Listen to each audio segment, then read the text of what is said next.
Guys పాపం పల్లవి ప్రశాంత్ గురించి ఇప్పుడే తెలిసింది. వాడికి నిద్ర లేక మీరందరు నిద్ర లేకుండా చేస్తారు. వాడు సక్సెస్ ని కూడా ఎంజాయ్ చేయలేకపోతున్నాడు.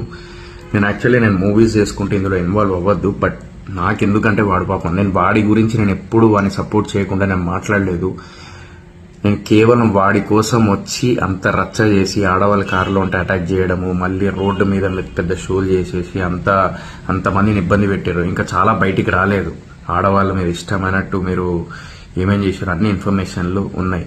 ఓకేనా? మీ వల్ల పాపం వాడిని రెచ్చగొట్టి ఇక్కడ నుంచి వెళ్దాం, అక్కడ నుంచి వెళ్దాం, అట్లా చేద్దాం, ఇట్లా చేద్దాం అని చెప్పేసి వాడిని ఈరోజు ఈ స్థితికి తీసుకొచ్చారు.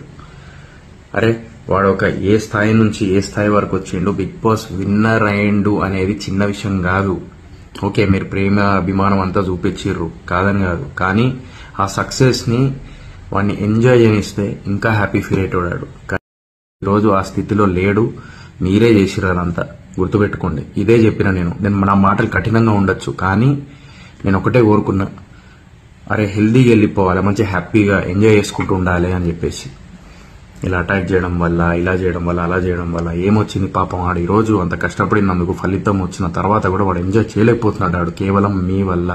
ఎవరైతే ఆ రోజు అన్నపూర్ణ స్టూడియో దగ్గరకు వచ్చి మళ్ళా తర్వాత అక్కడ నుంచి ఊరిలో పంచాయతీలు, ఈడ పంచాయతీ అంతా రచ్చరచ్చ చేసి తాగి గొడవలు చేసి అదంతా చేయడం వల్ల, ఆడవాళ్ళ మీద అటాక్ చేయడం వల్ల కారులో ఉన్నప్పుడు ఇష్టమైనట్టు దానికి మళ్ళా నెగిటివ్ కామెంట్లు అందరు సపోర్ట్ వాళ్ళందరికీ. ఇక్కడ పల్లవి ప్రశాంత్ని ఎవ్వరు ఏమనట్లేదు. పల్లవి ప్రశాంత్ కోసం వచ్చి అలా రచ్చ చేసిన వాళ్ళని పాయింట్అవుట్ చేసి మాట్లాడుతున్నాం. ఇక్కడ ఎవరైనా కూడా గుర్తుపెట్టుకోండి, అది మైండ్లో పెట్టుకోండి. పల్లవి ప్రశాంత్ కష్టాన్ని అనలేదు, పల్లవి ప్రశాంత్ గేమ్ అనలేదు, పల్లవి ప్రశాంత్ అనే వ్యక్తిని అనలేదు. పల్లవి ప్రశాంత్ కోసం వచ్చిన వాళ్ళని మాత్రమే నేనన్నాను అంటున్నారు. ఆ రోజు వచ్చి రచ్చ చేసిన వాళ్ళని మాత్రమే గుర్తుపెట్టుకోండి. మీ ఇంట్లో ఆడవాళ్ళు ఉన్నారు, అక్క చెల్లి అందరు ఉన్నారు, గుర్తుపెట్టుకోండి. అది అంత సింపుల్. ఇదే చెప్పాలనుకున్నాను. మళ్ళీ క్లారిటీ ఇస్తున్నా. ఈ రోజు కేవలం మీ వల్లనే పాపం ఆడి ఈరోజు ఈ స్థితిలో ఉన్నాడు, గుర్తుపెట్టుకోండి. నాకు ఇంకోటి అర్థం కాదు ఏంటంటే, నేను ఏదైతే స్టేట్మెంట్ పాస్ చేసినో వైలెన్స్ అది ఇది అని అంటున్నారు. ఆత్మరక్షణ పోయి, అరే నీ ఫ్యామిలీ ఉన్నారు లోపల, ఒకసారి వీడియో చూడుర్రి.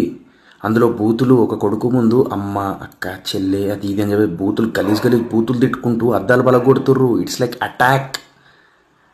అది ఏదన్నా బండ తగిలో లేకపోతే అదేంది అద్దాలు బలిగో లేకపోతే ఏమన్నా అయితే ఎవడు బాధ్యత? అందుకే ఆ టైంలో ఏమనిపించదు. అంతమందిలో ఏం చేస్తాం? దిగేమన్నా లొల్లి పంచాయతీ పెడతామా? కాదు కదా, గేర్ వేసుకొని వెళ్ళిపోతాం.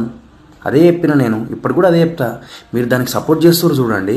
ఇక్కడ సొసైటీలో కొంతమంది నెగిటివ్ కామెంట్లు చేసి, అరే నీకు నీ బల్బు అది బల్బు కాదు, అది కామన్ మ్యాన్గా ఆలోచించిన. సోయల్ గడ కామన్ మ్యాన్. ఒకటి గుర్తుపెట్టుకోండి, నేను కూడా రైతు బిడ్డ, సింగరేణి ముద్దు బిడ్డ, రెండు ఉన్నాయి నా దగ్గర. ఓకేనా? అర్థం చేసుకోండి అంతే. జస్ట్ మన ఇంట్లో వాళ్ళకైతే ఎట్లుంటుంది అది ఆలోచించండి.